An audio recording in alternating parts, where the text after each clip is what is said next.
శ్రీమద్ భాగవతం నుండి పంచమ స్కందం 14వ అధ్యాయం 20వ శ్లోకం.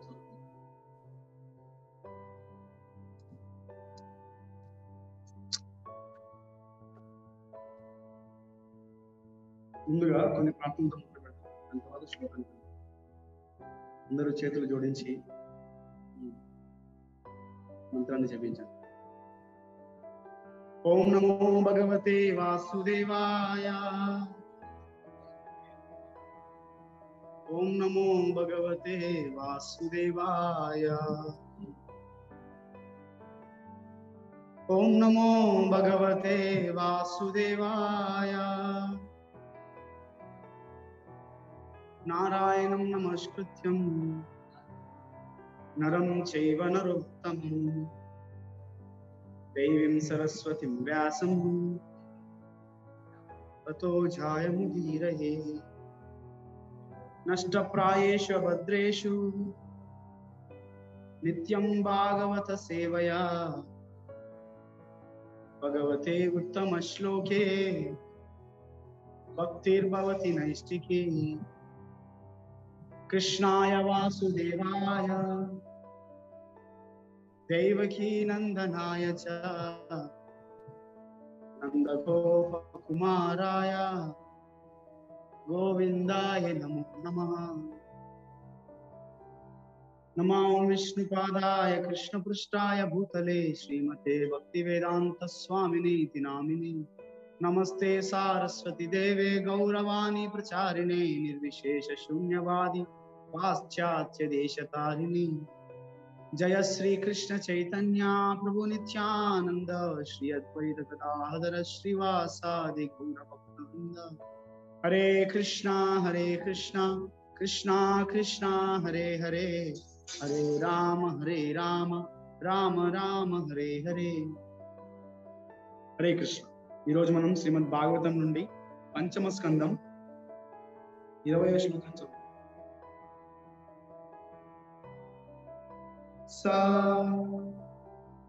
ఇది చెప్పండి శ్లోకం ప్రతిపదార్థం. సహ ఏవ పునః అజగర గృహీతః అందే తమసి మగ్నః శూన్య అరణ్య ఇవ చేతే అన్యత్ కించన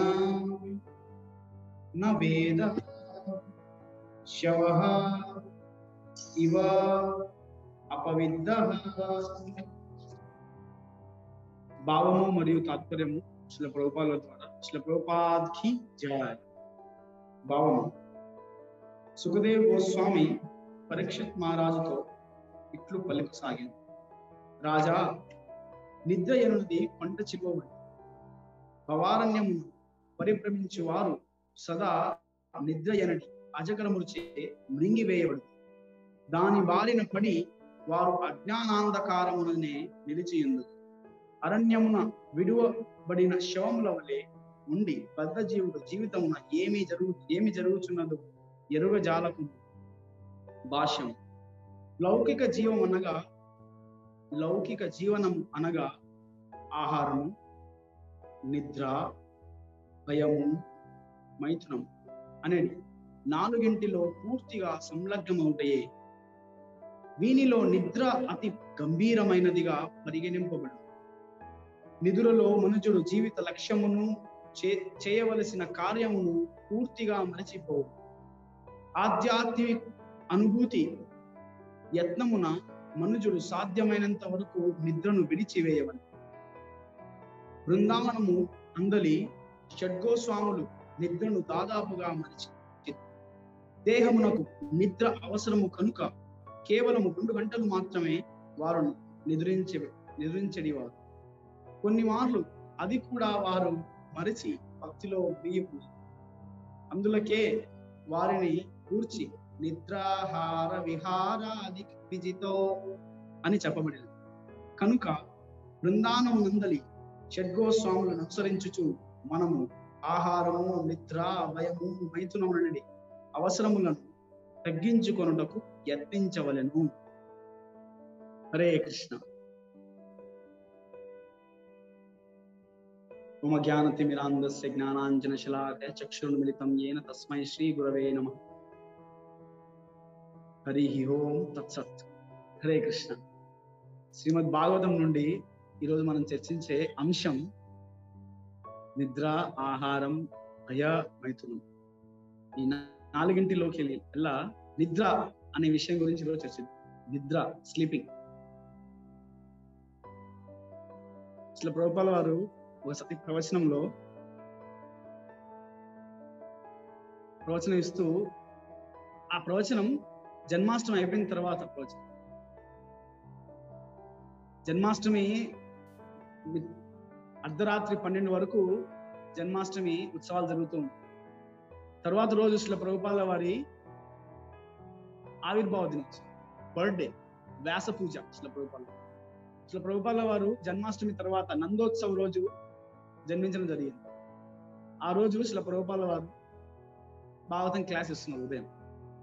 ఉదయం అందరూ భక్తులందరూ కూర్చున్నారు క్లాస్ లో కూర్చొని వీళ్ళందరూ న్యూయార్క్, జపాన్, పాశ్చాత్య దేశం వాళ్ళు. మొదట్లో అందరూ పాశ్చాత్య దేశంలో భక్తులు అయ్యారు ఇస్కాన్లో. వాళ్ళందరూ భాగవతం క్లాస్ లో కూర్చున్నారు. శ్రీల ప్రభుపాల వారు ప్రవచనం ఇస్తున్నారు. శ్రీల ప్రభుపాల వారు ప్రవచనం ఇస్తూ ఉన్నప్పుడు ఒక వ్యక్తి, భారతదేశం నుంచి పెద్ద పండితుడు, ఆయన వచ్చారనమాట. ఆయన కూడా వచ్చి ఒక సైడ్ కి చైర్ లో కూర్చున్నాడు. శ్రీల ప్రభుపాల వారు ప్రవచనం ఇస్తున్నారు. పాశ్చాత్య దేశాలైన శిష్యులందరూ ప్రవచనాన్ని వినడానికి ప్రయత్నిస్తున్నారు. ఆ భారతీయుడైన పండితుడు వచ్చి సైడ్ కి కూర్చున్నాడు. శ్రీల ప్రభుపాల వారు ప్రవచనం ఇస్తూ we are not the body, we are spirit souls. Krishna is the supreme personality of Godhead, we should surrender to Krishna. ఇటువంటి ప్రవచనాలు క్లాస్ లో చెప్తూ ఉన్నారు. భాగవతం క్లాస్ లో కూర్చున్న అందరు భక్తులు నిన్నటి రోజున మధ్యాహ్నం 12 గంటల అర్ధరాత్రి 12 గంటల వరకు జన్మాష్టమి ఉత్సవాలు జరిగి బాగా అలసిపోయారు. ఫెస్టివల్స్ అంటే తెలుసు కదా, చాలా అలసిపోతారు, ఎన్నో సేవలు ఉంటాయి. అందరు భక్తులందరూ బాగా అలసిపోయి కళ్ళు మూసుకొని నిద్రపోతున్నారు. భాగవతం క్లాస్ లో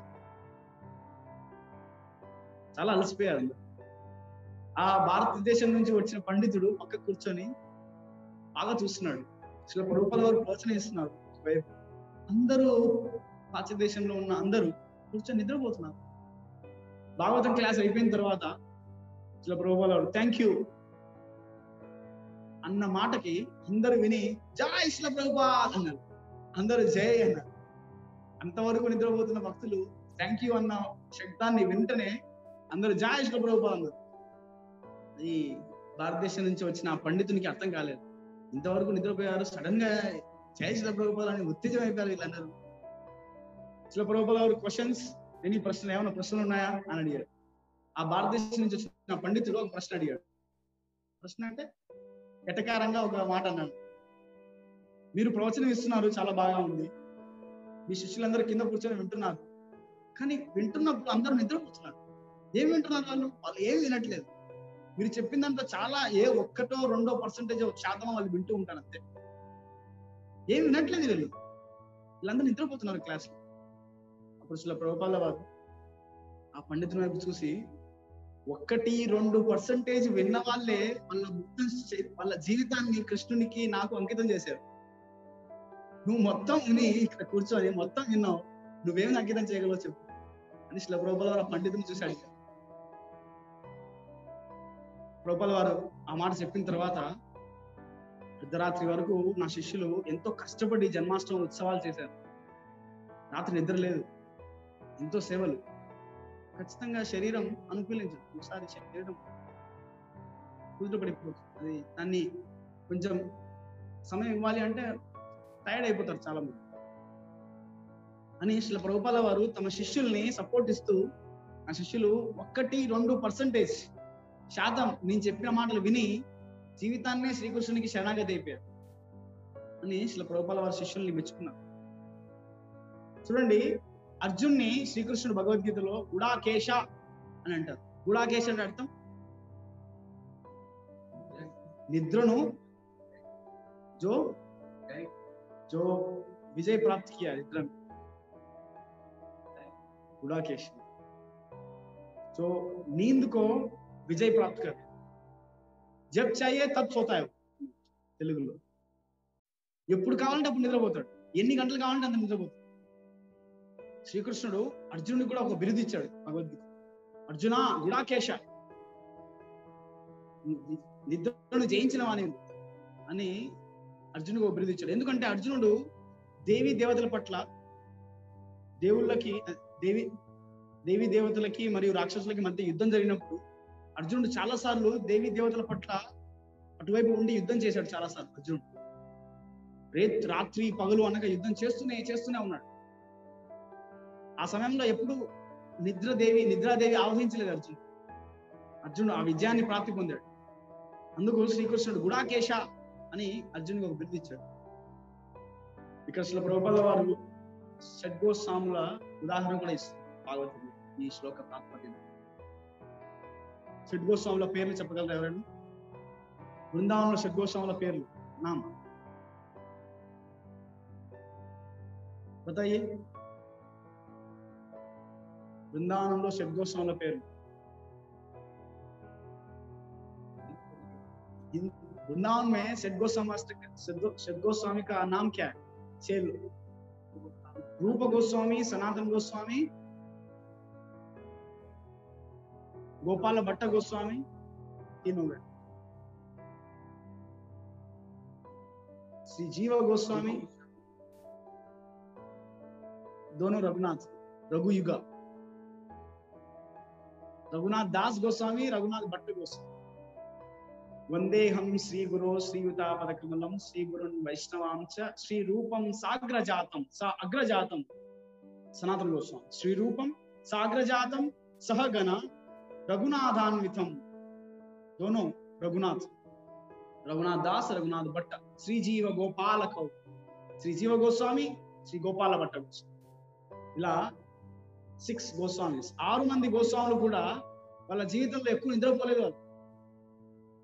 వాళ్ళు కూడా గుడాకేశం అని చెప్పగలరు. నిద్రాహార విహారకాది విదితో చాత్యంత దీనౌ చయో. షడ్గోస్వామి శ్రీనివాస ఆచార్య షడ్గోస్వామి అష్టకం लिखा है. उन्होंने 6 మంది గోస్వాముల గురించి శ్రీనివాసాచార్య ఒక అష్టకం రాశారు.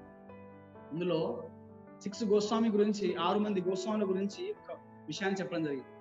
వాళ్ళు నిద్రను కూడా జయించి శ్రీ చైతన్య మహాప్రభు యొక్క మిషన్ ని, ఆ ఉద్యమాన్ని ప్రచారం చేయడం కోసం, శ్రీ చైతన్య మహాప్రభు యొక్క ఆజ్ఞను పరిపాలించడం కోసం అక్కడ ఉన్న రాధాకృష్ణ లీలాస్థలిని తిరిగి పునఃస్థాపితం చేయడంలో, శాస్త్రాలు రచించి ప్రచారం చేయడంలో ఈ 6 గోస్వామిస్, 6 గోస్వాములు చైతన్య మహాప్రభు యొక్క ఆజ్ఞని పరిపాలిస్తూ నిద్రని, ఆహారాన్ని జయించేశారు. ఇప్పుడు మనం మరొక ఉదాహరణ, శ్రీల ప్రభుపాద వారు కూడా ఇదే శ్రీమద్ భాగవతం రచించడానికి, ఈ తాత్పర్యాలు భావాలు రచించడానికి మహా అంటే 1-2 గంటలు నిద్రపోయారు. ఇప్పటికి కూడా మనం ఎక్స్పీరియన్స్ కావచ్చు అప్పుడప్పుడు. శ్రీల ప్రభుపాద వారు ఇంత శ్రీమద్ భాగవతాన్ని రచించి మన కోసం ఇంత కష్టపడ్డారు. కానీ మనం ఎంతవరకు ఈ శ్రీమద్ భాగవతాన్ని, భగవద్గీతని చదవడానికి మనం సమయం వెచ్చిస్తుంది ఆలోచించాలి. కాబట్టి మన జీవితంలో మనం కూడా ఎప్పుడైనా ఏదైనా బాగా సేవ ఉందనుకోండి, బాగా రోజు నిద్ర రాదు, రాత్రి నిద్ర రాదు, ఏదో ఆలోచనలు వస్తూనే ఉంటాయి. ఏదో ఒకటి చేయాలి, రేపు ఎలా చేయాలి, రేపు ఫెస్టివల్ ఉంటుంది ఎలా చేయాలి, ఏదో ఒకటి ఆలోచనలు వస్తూనే ఉంటాయి, నిద్ర రాదు. అలా భగవంతుని సేవలో మన మనస్సును ట్యాక్స్ ద బ్రెయిన్స్, గోపాల వారు అంటారు, you should tax your brains.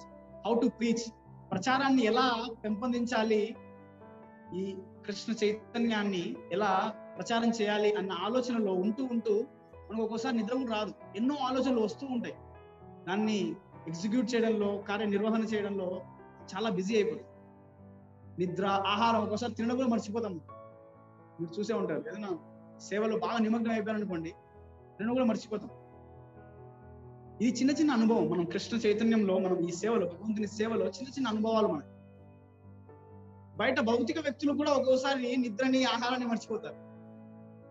ఏదైనా ఒక డెడ్ లైన్ ఉందనుకోండి, ఒక కంపెనీలో వర్క్ చేసే ఒక ఎంప్లాయీకి, ఒక ఉద్యోగికి ఒక డెడ్ లైన్ ఇచ్చారు.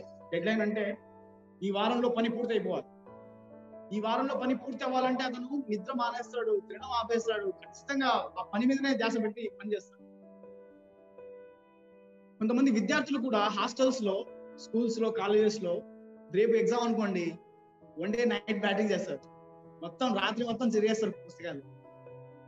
ఇది భౌతికంగా ఒక లక్ష్యం పెట్టుకొని చేసే వాళ్ళకు కూడా ఒకసారి నిద్ర ఆహారాన్ని జయిస్తారంటే మళ్ళీ నెక్స్ట్ రోజు డౌన్ అయిపోతారు.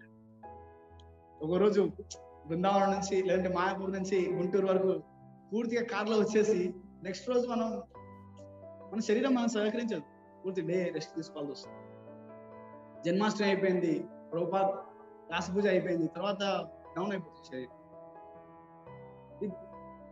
ఆధ్యాత్మికంగా వేరు, భౌతికంగా వేరు.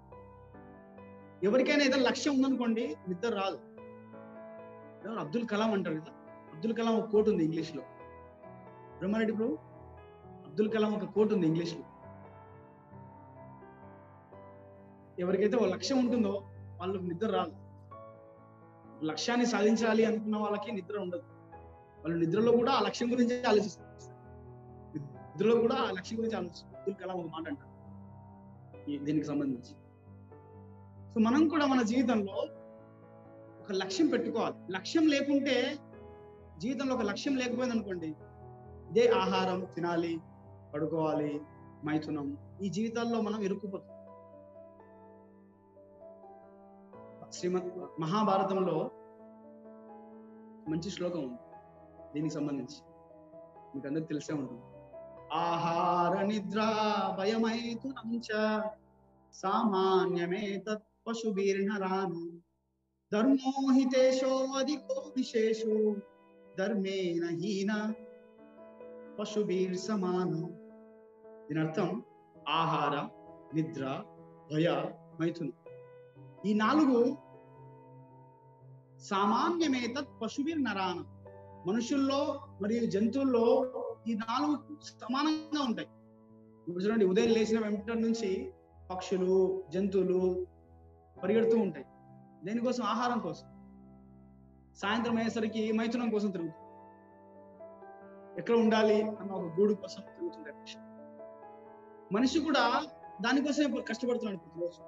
ఉదయం లేచినప్పటి నుంచి రాత్రి పడుకునే వరకు మనిషి దేనికోసం కష్టపడుతున్నాడు? తిండి కోసం కష్టపడుతున్నాడు. కూటి కోసం కోటి విద్యలు అన్నట్లు కూటి కోసం ఏ పని పడితే ఆ పని చేసుకుంటూ వెళ్తున్నాడు మనిషి. ఆహార, నిద్ర, బాగా కష్టపడి పని చేసి తిన్న తర్వాత ఏం చేస్తాడు? నిద్రపోతాడు. ఆహార, భయ అంటే వాన నుండి, సూర్యరశ్మి నుండి రక్షించుకోవడానికి బట్టలు, ఒక ఇల్లు, జంతువుల నుంచి రక్షించుకోవడానికి ఒక ఇల్లు, శత్రువుల నుంచి రక్షించుకోవడానికి ఒక కాంపౌండ్ వాలు, ఇవన్నీ కట్టుకుని ఉంటాడు. భయంతో తన రక్షణ కోసం తాను ఏదో ఒకటి సిద్ధం చేసుకుంటాడు. ఆహార, నిద్ర, భయ, మైథునం, ఈ 4 జంతువులు మరియు మనుషులు 2 ఒకటే ఉంటారు, సమానంగా ఉంటారు. ఇంకా చెప్పాలంటే మనిషికి ఒక ప్రత్యేకత ఉంది. చాలాసార్లు మేము హాస్టల్స్కి వెళ్ళినప్పుడు, కాలేజ్కి వెళ్ళినప్పుడు స్టూడెంట్స్ ఈ ప్రశ్న అడుగుతాం అన్నమాట. What is the difference between human and animal? మనిషికి జంతువుకి తేడా ఏంటి అని అడిగితే చాలా మంది స్టూడెంట్స్ ఏమంటారంటే, తేడా ఏముందండి, సేమే, మనం కూడా జంతువులే, 2 కాళ్ళు ఉన్న జంతువులు అంటారు. డిలక్స్ ఎడిషన్ అని మనం కూడా జంతువులే అంటారు చాలా మంది. ఇప్పుడు బయటికి వెళ్ళి అడగండి, ఎవరైనా అడగండి, మనిషికి జంతువు తేడా ఏంటంటే వాళ్ళు ఏం చెప్తారు? ఏం తేడా లేదండి, ఒకటే, మనిషి జంతువు ఒకటే. ఇంకా వాళ్ళు ఏమంటారంటే, బయట భౌతిక వ్యక్తులు, ఇంకా జంతువు చాలా నయం అండి, మనిషి చాలా జంతువు కంటే క్రూరంగా తయారైపడి కాలంలో, జంతువు చాలా నయం, విశ్వాసం పెడితే కుక్కకి విశ్వాసంగా ఉంటుంది, ఏదైనా తిండి పెడితే ఇంటికి కాపలాగా ఉంటుంది, కానీ మనిషి నమ్మకం లేదు ఈ కాలం అని బయట వ్యక్తులు అలా అంటారు. కానీ ఆధ్యాత్మికంగా మహాభారతం నుంచి చూస్తే ఆహార, నిద్ర, భయమైథునం చ సామాన్యమే తత్ పశుభిర్నరాణం ధర్మో హితేషో అధికో విశేషో. ఎప్పుడైతే మనిషి ధర్మాన్ని పాటిస్తూ ఉంటాడో సనాతన ధర్మాన్ని పాటిస్తూ ఉంటాడో, భగవంతుని భక్తి చేస్తూ ఉంటాడో, అప్పుడు ఆ వ్యక్తికి విశేషం ఉంటుంది. లేదంటే ఆ వ్యక్తి జంతువుతో సమానం అయిపోతుంది. ధర్మోహితేషో అధికో విశేషో ధర్మేణ హీన. ఒకవేళ ఆ మనిషి ధర్మం పాటించకపోతే ధర్మేణ హీన పశుభీర్ సమానం, జంతువుతో సమానం. సో కాబట్టి మన లక్ష్యం ఒకటి ఉండాలి, భగవంతుని ప్రసన్నత చేయాలి, ధర్మాన్ని పాటించాలి, ఎన్ని కష్టాలు వచ్చినా కూడా భగవంతుని సేవ చేస్తూ ఉండాలి, నామస్మరణ చేస్తూ ఉండాలి. ఒక లక్ష్యం ఉందనుకోండి, అప్పుడు ఆహారం, నిద్ర, భయమైతునం ఇవి చిన్న చిన్నగా తగ్గుతూ వెళ్తాయి. ఇట్లా ప్రభుపాల వారు తాత్పర్యంలో లాస్ట్ లైన్ లో రాస్తారు, కనుక బృందావనమునందలి షడ్గోస్వాములను అనుసరించుచు మనము ఆహారము, నిద్ర, భయము, మైథునం అనేది అవసరములను తగ్గించుకున్నట్టు యత్నించవలను. పూర్తిగా తీసేయడం అంటే కష్టం. ఈ భౌతిక శరీరంలో ఉన్నంత వరకు పూర్తిగా తీసేయడం కష్టం. తినాలి, తినకుండా బతకలేము. ప్రాక్టికల్ గా ఆలోచిస్తే తినాలి, తినకుండా బతకలేము. ఇప్పుడు భాగవతం క్లాస్ అయిపోయిందంటే ప్రసాదంకి వెళ్ళాలి, ఏదో ఒకటి తినాలి. పూర్తిగా ఆపేయడం కష్టం, చేయలేం. గుడాకేశ అర్జున అటువంటి ఆ స్థానానికి వెళ్ళాలంటే చాలా కష్టపడాలి. కాబట్టి ఈ శరీరంలో ఉన్నంత వరకు మనం ఎంత వీలైతే అంత తగ్గించుకోవడానికి ప్రయత్నించాలి. మైథునం కానీ, రక్షణ కోసం కానీ, లేదంటే ఆహారం కానీ, నిద్ర, వీటన్నిటిని మనం తగ్గించుకోవడానికి ప్రయత్నిస్తూ ఉంటాం. చిన్నప్పుడు చిన్న పిల్లవానికి 8 గంటలు నిద్ర రావాలి, నిద్ర కావాలి. 8 గంటలు బాగా నిద్రపోతే గానీ అది అబ్బాయి, చిన్న పిల్లవాడు యాక్టివ్ గా ఉండడు. వయసు పెరిగే కొద్దీ 6 గంటలు సరిపోతుంది, నిద్ర 6 గంటలు సరిపోతుంది. మళ్ళీ ముసలి వయసు వచ్చేసరికి నిద్ర రాదు, మళ్ళీ చిన్నపిల్ల నిద్ర రాదు. షుగర్ ఉందంటే ఇంకా కష్టం, రాత్రి ఎప్పుడైనా వెళ్ళిపోవాల్సి వస్తుంది. షుగర్ వస్తే ఆ కీళ్ళ నొప్పులకి, శరీరంలో ఎక్కడెక్కడో గ్యాస్ మూవ్ అవుతూ ఉంటుంది, నిద్ర రాదు రాత్రి. కానీ బెడ్ మీద ఉండాలి, రెస్ట్ తీసుకోవడానికి ప్రయత్నిస్తుంది. 8 గంటలు మళ్ళీ రాత్రి, అంటే ముసలి వయసుకి వచ్చేసరికి 8 గంటలు నిద్ర రావాలి కదా, కానీ నిద్ర రాదు, అదే సమస్య. సో ఈ విధంగా ఎంత వీలైతే అంత తగ్గించుకోవడానికి మనం ప్రయత్నించాలి. నిద్ర, ఆహారం కూడా ఎంత వీలైతే అంత తగ్గించుకోవాలి. ఈ కాలం ఆహారం ఏది పడితే తింటున్నారు కాబట్టి చాలా మంది ఒబేసిటీ వచ్చేస్తుంది. ఒబేసిటీ ఇప్పుడు మీరు వెస్టర్న్ కంట్రీస్ లో చూస్తే, పాశ్చాత్య దేశాల్లో చూస్తే చాలా మంది ఇంత లా ఉంటారు. వాళ్ళు బర్గర్లు, పిజ్జాలు, ఇవన్నీ ఏ పడితే నోట్లు వేసుకుంటూనే ఉంటారు. అటువంటి వ్యక్తులకి ఒబేసిటీ కాక ఇంకేం వస్తుంది, లావ్ అయిపోతారు, షుగర్ పెరిగిపోతుంది శరీరంలో. వాళ్ళకి చెమట రాదు, ఎందుకంటే ఎప్పుడు ఏసీలో కూర్చుంటారు, చెమట రాదు, ఒంట్లో ఉన్న క్యాలరీలు కరగవు.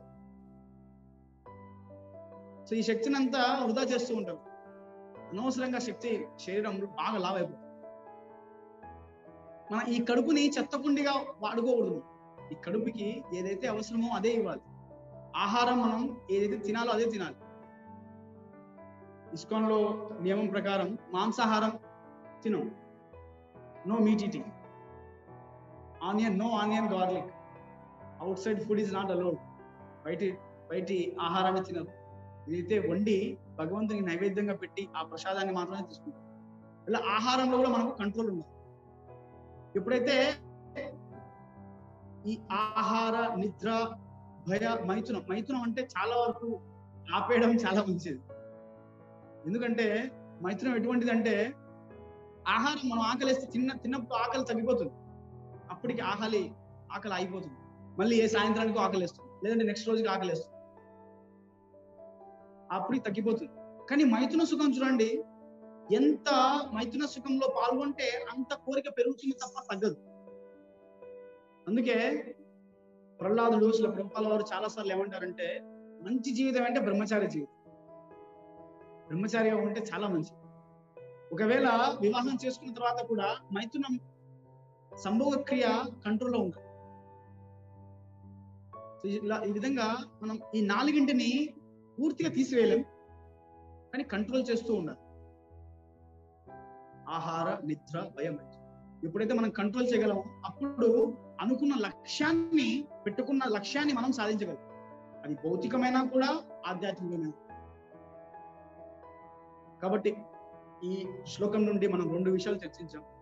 మొదటి విషయం, ఆహార, నిద్ర, భయ, మైథునం ఇవి ఎంత వీలైతే అంత తగ్గించుకుంటూ వెళ్ళాలి. పూర్తిగా తీసివేయడం కష్టం, కానీ ఎంత వీలైతే అంత తగ్గిస్తూ వెళ్ళాలి. అందుకు బ్రహ్మచారి ట్రైనింగ్ అనేది చాలా ముఖ్యం. బ్రహ్మచారి ట్రైనింగ్ ఉండాలి. అదొక విషయం. రెండో విషయం మనం చర్చించిన విషయం, ఒక లక్ష్యం ఉంటే కానీ మనం తగ్గించలేము. ఏ లక్ష్యం లేనివాడు ఏదైతే తింటూ ఉంటాడు, ఎప్పుడైతే పడుకుంటూ ఉంటాడు, ఎన్ని గంటలు కావాలంటే అన్ని గంటలు పడుకుంటాడు. భౌతికంగా అయినా ఆధ్యాత్మికంగా అయినా కూడా ఒక లక్ష్యం ఉంటే ఇవన్నీ తగ్గుతూ ఉంటాయి. రేపు ఎగ్జామ్స్ ఉన్నాయంటే ఈ రోజు ఇవన్నీ ఆపేస్తాడు, సినిమాలకు వెళ్ళడం. జీవితంలో కష్టాలు ఉన్నాయి, దీన్ని సమాధానం చెప్పాలి అనుకుంటే భక్తి బాగా గట్టి చేస్తాడు. సో కాబట్టి లక్ష్యం ఒకటి ఉండాలి. ఎంత వీలైతే అంత వీటిని తగ్గిస్తూ వెళ్ళాలి. ఆహార, నిద్ర, భయం అయితే పూర్తిగా తీసివేయడం కష్టం. మనం షడ్గోస్వామి లాగా, శ్రీ ప్రభుపాల వారి ద్వారా లాగా, లేదంటే అర్జున్ లాగా మనం పూర్తిగా రేపటికే లేదంటే ఒక వారానికి మనం తయారు కాలేం. కానీ ఎంతవరకు వీలైతే అంతవరకు మనం ఇవన్నీ తగ్గించు వెళ్ళాలి. హరే కృష్ణ. ఏవైనా ప్రశ్నలు ఉంటే మనం తీసుకోవచ్చు. ఏవైనా ప్రశ్నలు కానీ, ఏమైనా టీకా అంటే సలహాలు, సూచనలు.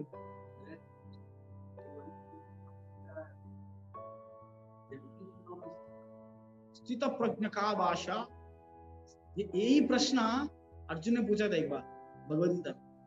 स्थित प्रज्ञ का भाषा, मैं हिंदी में बोलता हूँ, English I go. What is the meaning of स्थित प्रज्ञ? स्थित प्रज्ञ का मतलब क्या है? This is the question. स्थित प्रज्ञ का मतलब ये है, स्थित प्रज्ञ का meaning, this is the meaning of स्थित प्रज्ञ. मीनिंग ऑफ स्थित प्रज्ञ is one who controls his senses by engaging the senses in the service of the Lord. This is the meaning of Sthita Prajna. Krishna gives the answer. Arjuna asks this question, who is Sthita Prajna? Then Krishna answers this question in 5 shlokas in Bhagavad Gita. Examples also he gives. So he controls his senses. How he controls his senses? Like a tortoise. Tabel. कूर्मा हिंदी में क्या बोलते हैं? कछुआ जैसा इंद्रियों को संयम करता है, ऐसा स्थित प्रज्ञ भी इंद्रियों को संयम करता है. Where he knows where to engage the senses, where to withdraw his senses. ఇప్పుడు మనం దారిలో నడుచుకుంటూ వెళ్తాం, మనం దారిలో నడుచుకుంటూ వెళ్తాం, బజ్జీల స్మెల్ వస్తుంది, మసాలా స్మెల్ వస్తుంది, పానీపూరి స్మెల్ వస్తుంది. మనం సిద్ధప్రజ్ఞుడు ఎవడైతే ఉంటాడో వాడు వెళ్ళి నాకు పానీపూరి ఇవ్వండి, నాకు బజ్జీ ఇవ్వండి అని అడిగాడు. ఎక్కడైతే ఇంద్రియాలను సంయమం చేసుకోవాలో అక్కడ తెలుసు అతనికి, ఆ ఇంద్రియాలను కంట్రోల్ చేసుకుంటాడు. తాబేలు ఎలా అయితే, తాబేలు కాళ్ళు చేతులు బయటికి పెట్టి నడుస్తూ ఉంటుంది. దారిలో ఏదైనా అడ్డం వచ్చింది అనుకోండి, ఏదైనా అపాయం ఉంది అనుకోండి, ఆ తాబేలు అన్ని కాళ్ళని తలను లోపలికి తీసుకొస్తుంది. అదే విధంగా స్థితప్రజ్ఞుడు అన్నవాడు ఇంద్రియాలని సంయమం చేసుకుంటూ ఉంటాడు. అనవసరంగా ఈ ఇంద్రియాలను ఏది పడితే అది మొబైల్లో చూడడు. ఈ కాలం మొబైల్లో ఏది పడితే చూడొచ్చు, స్థితప్రజ్ఞుడు చూడడు. जो देखना है वही देखेगा, दूसरा बाकी सब नहीं देखेगा. जो सुनना है वही सुनेगा, जो बात करना है वही बात करेगा, जो देखना है वही देखेगा, जैसा देखना है वैसे देखेगा. माताजी लोगों को माताजी करके गौरव पूर्वक उनको संवाद करे, मतलब दूसरा नजर से नहीं देखे. वो जो कंट्रोल करना सीखेगा, ये पहले चीज. दूसरा चीज कैसे कंट्रोल करेगा? भगवान का सेवा में, ये इंद्रियों को सेवा में लगा के कंट्रोल करे. हमारा ఈ ఇంద్రియాలను మనంతటా మన శక్తి ద్వారా మనం కంట్రోల్ చేసుకోలేము, కష్టం. ఎప్పుడైతే ఈ ఇంద్రియాలను భగవంతుని సేవలో నియోగిస్తామో అప్పుడు ఈ ఇంద్రియాలను మనం కంట్రోల్ చేసుకోవాలి. అటువంటి వ్యక్తిని స్థితప్రజ్ఞ అంటే బ్రహ్మరెడ్డి.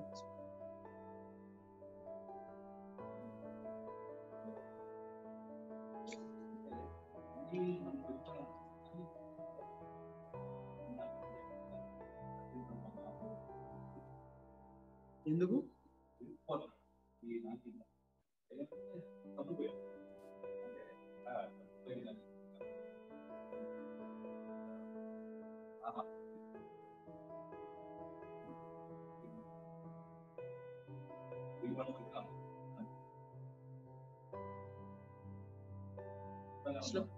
ప్రభుపాద వారు తాత్పర్యం రాస్తారు, నిధులలో మనుషులు జీవిత లక్ష్యము చేయవలసిన కార్యము పూర్తిగా మనిషి.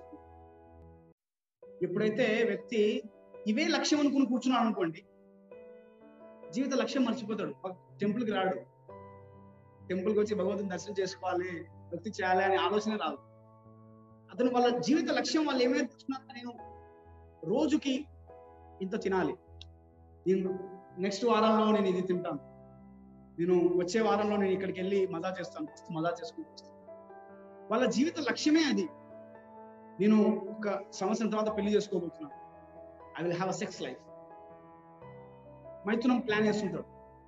వాళ్ళ జీవిత లక్ష్యం ఏంటంటే ఎలా నేను మైథున సుఖంలో ఆనందం పొందాలి. జయ శ్రీ శ్రీ రాధాకృష్ణ చంద్ర భగవానికి జయ, జయ శ్రీ శ్రీ జగన్నాథ బలదేవ్ సుభద్రామయ్యకి జయ, జగద్గురు శ్రీల ప్రభుపాదకి.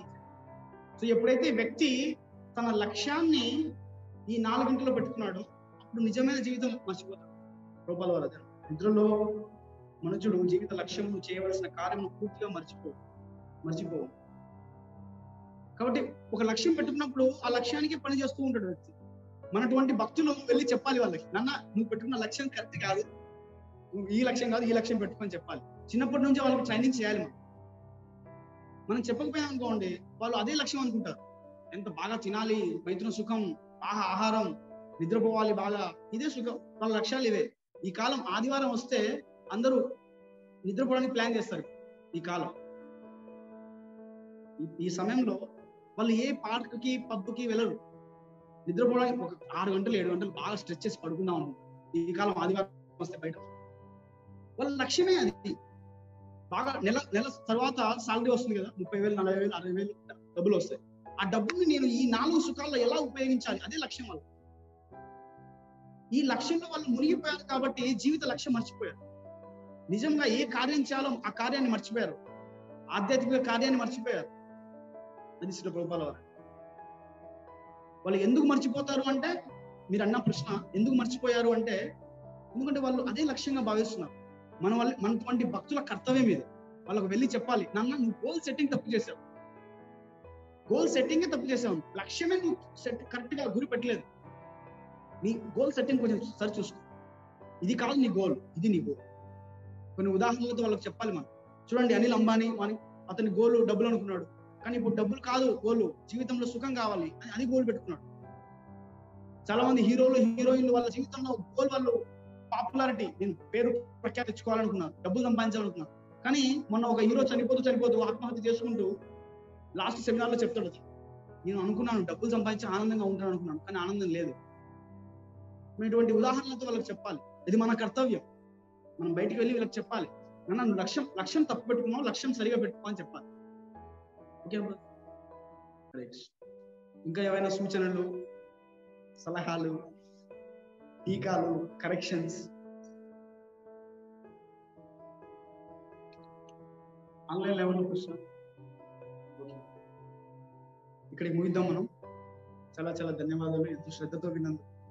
గ్రంథరాజ్ శ్రీమద్ భాగవతం కి జయ, జగద్గురు శ్రీల ప్రభుపాదకి జయ, సమావేశమైన భక్తులందరికీ జయ, సాయి ప్రేమానందే.